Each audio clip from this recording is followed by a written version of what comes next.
You got 20 years in like startup, you're an entrepreneur. I mean, I was an entrepreneur that burned out pretty early on and needed my own tools, but tell us about your story, how you got into meditation and kind of the wellness space. Yeah, well, I was always involved in early stage companies and entrepreneurship. I mean, I studied at Babson College entrepreneurship. I was always a self starter, always a risk taker, and I've had some, successes, some failures, many failures.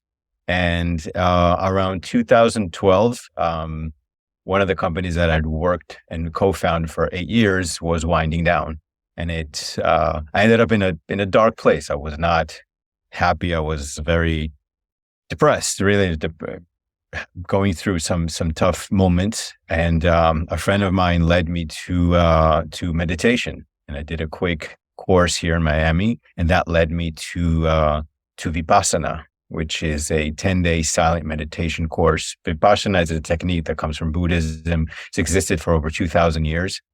And I went on this 10-day silent meditation course, and it was completely transformative. It was kind of my life before Vipassana and then after. And I realized that meditation is a tool that everyone should have. It's a skill that everyone should have. And it really gave me access to many things, but most importantly to awareness, to being able to identify, distinguish your emotions, and all the benefits of meditation that are already well proven over the past few decades. And so after Vipassana, I went back to kind of the real world, and I was working in a noisy office, and I didn't have anywhere to meditate. And the idea just came, how about in creating this enclosed environment that integrated sound, light, aromatherapy, and different therapeutic modalities that would help people meditate and learn the skill of meditation? Because we know that many people are not going to go to the 10-day silent meditation retreat. And so this was a way to bring some of that to them in a convenient manner. So that was the inspiration. That's how I got into the world of meditation. Yeah. Yeah. It's through the experiences of and the failures or the hardships and challenges of life that we see the opportunities to create something different. Yeah. And it really does start with that environment, because we live in an environment that's kind of full of sound, of information, of distractions, right? Our cell phone's always pinging. We don't even realize all the sounds that are going on that are impacting our nervous system and kind of causing a sympathetic stress reaction without us even realizing it. So I like this idea of a pod. I actually had someone else on just the other day, Max Casa from Max Vitality, who does flotation pods. And it's like this idea of a pod to me is sort of like what we've done or Zen Buddhists have done in a cave, right? It's the idea of allowing a cave-like thing, alone, darkness, sort of, very secluded, but you're putting it in an environment which is really kind of, wild around you and somewhat stressful. So you're allowing that. What is it about the pod that you are like, hey, we need something like this in there? Like where did that, I know the inspiration was from that, but in meditation, a lot of times you go into nature, you go into open areas, but here you're going into an enclosed area. And that too is sometimes, claustrophobic and can cause some anxiety.